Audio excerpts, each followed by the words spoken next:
महाराज जी, आपसे मिलकर जीवन बहुत परिवर्तित हुआ और मैं आपके वचनों के अनुसार चलने का भी प्रयास कर रही हूँ। महाराज जी, हिंदू धर्म ग्रंथों और मान्यताओं के अनुसार पाप मुक्ति के अनेक साधन बताए गए हैं, जैसे गंगा स्नान, पाप मोचनी एकादशी। समझना, यहां समझना, पाप मुक्ति के उपाय बता गए, लेकिन पाप की प्रवृत्ति के नष्ट होने का उपाय क्या है? ऊपर से हमारे अस्त्रों द्वारा सब काट दिया गया, लेकिन उसकी जड़ बची हुई है, तो और नए किनके आ गए। पाप गंगा पापम, गंगा पाप का नाश करती, इसमें संशय नहीं।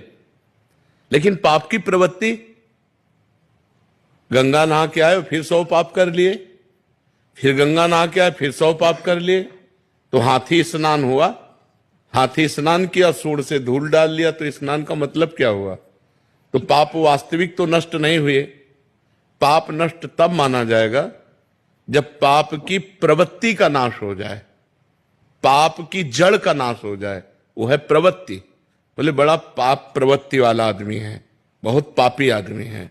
तो पाप की प्रवृत्ति सबके अंदर रहती है, क्योंकि सुमति कुमति सबके उरनाई, नाथ पुराण निगम अस कहीं।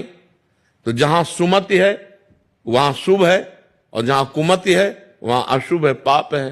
तो कुमति सुमति सबके उरनाई, कभी कुमति जोर कर गई तो पाप बन गया, कभी सुमति जोर कर गई तो पुण्य बन गया।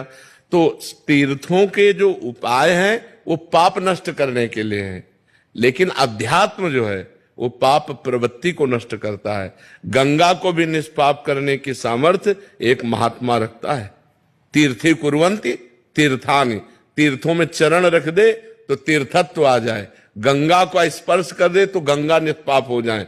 क्यों? क्योंकि उसने पाप की प्रवृत्ति का नाश कर दिया। अध्यात्म पाप प्रवृत्ति के नाश के लिए। आप क्या कहना चाहते हैं? महाराज जी कह रहे हैं कि मतलब क्या पाप मुक्ति इतनी सहज और सरल है? हाँ है, क्यों नहीं है। रुई का ढेर पहाड़ लगा हो, एक दिया सलाई काफी है, छोटी सी चिंगारी काफी है। आप कहोगे पहाड़ है और चिंगारी, तो लगा के देखो, एक चिंगारी डाल दो, रुई का पहाड़ भस्म हो जाएगा। पाप रुई जैसा है। पाप है क्या? भ्रम। पाप है क्या? असत। पाप है क्या? स्वाप्निक। कोई सत्य सच्चिदानंद है क्या? भूल ही तो पाप है। एक सेकंड में अनंत पापों का नाश हो जाएगा। राम कहो, कृष्ण कहो, हरि कहो, राधा कहो, अंतिम श्वास आ जाए यही राधा राधा कहते हुए, अनंत जन्मों के पाप नष्ट होकर भगवत प्राप्ति हो जाएगी।